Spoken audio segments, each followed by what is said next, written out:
Gordon was resting in a siding. It was a hot day and the express had been heavy. "I get so out of breath," he complained. "But nobody cares. They just say I'll be alright after a rest." "Get the Fat Controller to give you tanks and a bunker," suggested Thomas cheekily. "You'll feel a new engine. We tank engines never get out of breath, you know." Perhaps it was lucky for Thomas that poor Gordon didn't have the energy to reply. The men worked hard on Gordon, but they couldn't make him better. "You need new tubes, Gordon," they said. "You'll have to go to the works to have them fitted."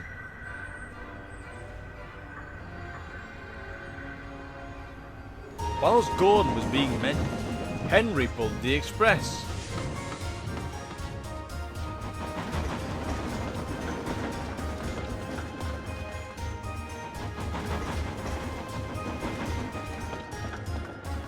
But one morning, just before Gordon was due back, Henry was ill too.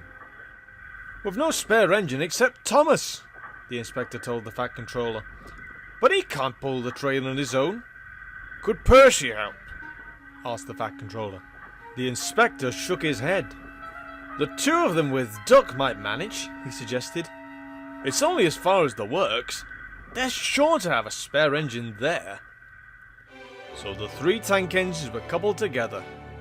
Thomas nearest the train, Duck in the middle, and Percy at the front. Then, slowly, they started. "Come on! Come on!" fussed Percy importantly.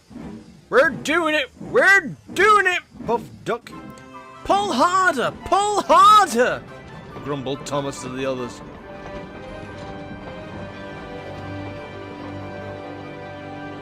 The heavy train drew out of the platform. The engines couldn't go as fast as Gordon, but the passengers didn't mind. They knew that Percy, Thomas and Duck were doing their best. Expresses are not like branch line trains. They don't stop at all the stations, and the engines don't have a chance to get their breath back. Soon the three began to feel tired. They struggled valiantly up Gordon's hill, but the strain was beginning to tell. "I'm glad we didn't stick there," thought Thomas.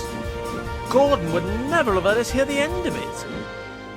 But the hill proved too much for Percy. His driver blew his whistle and stopped the train. "We can't take you off, Percy," said Thomas's driver. "Do the best you can to keep your brakes off. It's not far now."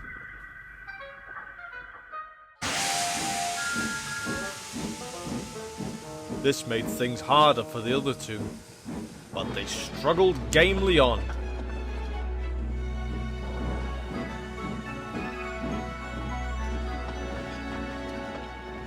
"We're nearly there! We're nearly there!" puffed Duck and Thomas together as they summoned a last brave effort. Poor Percy had no steam left to say anything.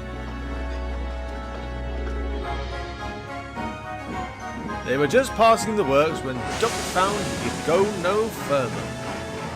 Thomas could not pull the heavy train on his own, and the cavalcade came to a standstill a few yards short of the station platform. And there, standing watching them from the works siding, stood Gordon. The Fat Controller who had been on the train told the three engines he was proud of them. "You did very well to get so far," he said, "and now you deserve a rest." Duck, Percy and Thomas were uncoupled, and James took their place. As the tank engines moved wearily away, Gordon looked at Thomas and smiled. Then he took 3 deep breaths and winked.